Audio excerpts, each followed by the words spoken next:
Hello বন্ধুরা, স্বাদঘর চ্যানেলে আপনাদের সবাইকে স্বাগত জানাই। আজকে আমার আয়োজন হলো কাঁচা কলার একটি রেসিপি।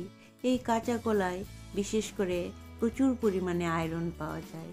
এখানে আমি 3টা কাঁচা কলা নিয়েছি, বেশ বড় সাইজের। এবার কলাগুলিকে আমি টুকরো টুকরো করে এইভাবে কেটে নিয়েছি। কাঁচা কলা কাটলে অনেক সময় আমাদের হাত একদম কালো হয়ে যায়, কিন্তু আমি এখানে একটা বিশেষ প্রসেসে হাতে সর্ষের তেল মেখে করেছি, তাই আর হাত আমার কালো হয়নি। এখন আমি কলাগুলিকে সিদ্ধ করে নেব। কলাগুলিকে সেদ্ধ করতে গেলে অনেক সময় দেখা যায় কালো হয়ে যায়। এখন এর মধ্যে আমি অল্প পরিমাণে হলুদ আর অল্প পরিমাণে লবণ দিয়ে দিয়েছি।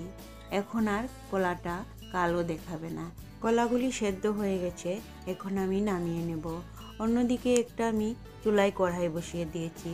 কড়াইয়ের মধ্যে আমি 1 টেবিল চামচ পরিমাণ রিফাইন্ড অয়েল দিয়ে এর মধ্যে আমি সেদ্ধ করা কলাগুলিকে দিয়ে অল্প পরিমাণে হলুদ আর অল্প পরিমাণে লবণ দিয়ে ভালো করে মিশিয়ে ভেজে নেব। এবার আমার কলাগুলি ভাজা হয়ে গেছে। এবার আমি কলাগুলিকে উঠিয়ে নেব। এখন অন্যদিকে আমি ডালকে আমি পেস্ট করে নিয়েছি, দিয়ে দিয়েছি এর মধ্যে কালো জিরা অল্প পরিমাণে, দিয়ে দিচ্ছি 2টা কাঁচা লঙ্কা টুকরো টুকরো করে কেটে আর পরিমাণ মতো লবণ আর হলুদ। এবার আমি হাত দিয়ে ভালো করে মাখিয়ে নেব। এখানে আমি মসুর ডাল নিয়েছি। এবার কড়াইতে তেল দিয়ে এর মধ্যে আমি ডালগুলিকে ছোট ছোট করে বড়া বানিয়ে নেব। এবার সবগুলি দেওয়া হয়ে গেছে, আমি এখন উল্টে পাল্টিয়ে নেব। এখন আমার এগুলি ভাজা হয়ে গেছে, নামিয়ে নেব। এবার কড়াইয়ের মধ্যে আবার আমি 1 চা চামচ পরিমাণ রিফাইন্ড অয়েল দিয়ে এর মধ্যে দিয়ে দিয়েছি 2টা শুকনো লঙ্কা, 1টা তেজপাতা দিয়ে এর মধ্যে আমি পরিমাণ মতো কালো জিরা ফোড়ন দিয়ে দিয়েছি আদা এবং জিরা ধনিয়া বাটা এবং কাঁচা লঙ্কা কিছু চিড়ে দিয়ে দিয়েছি।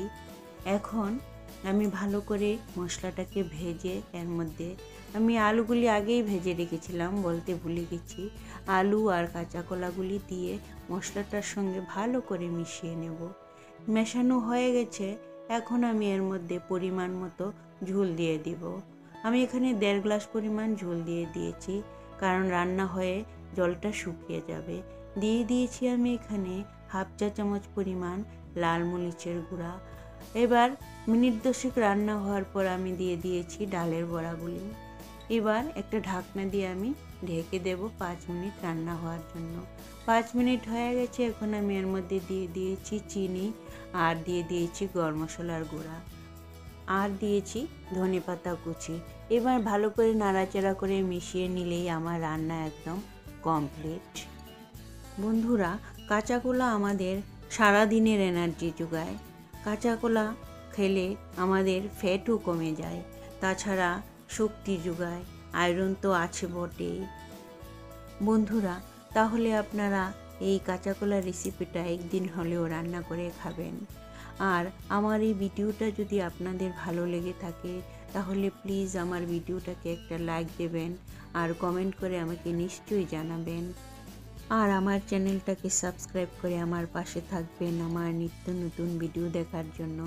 তাহলে বন্ধুরা, আজকে আসি, নমস্কার। আপনারা ভালো থাকবেন, সুস্থ থাকবেন।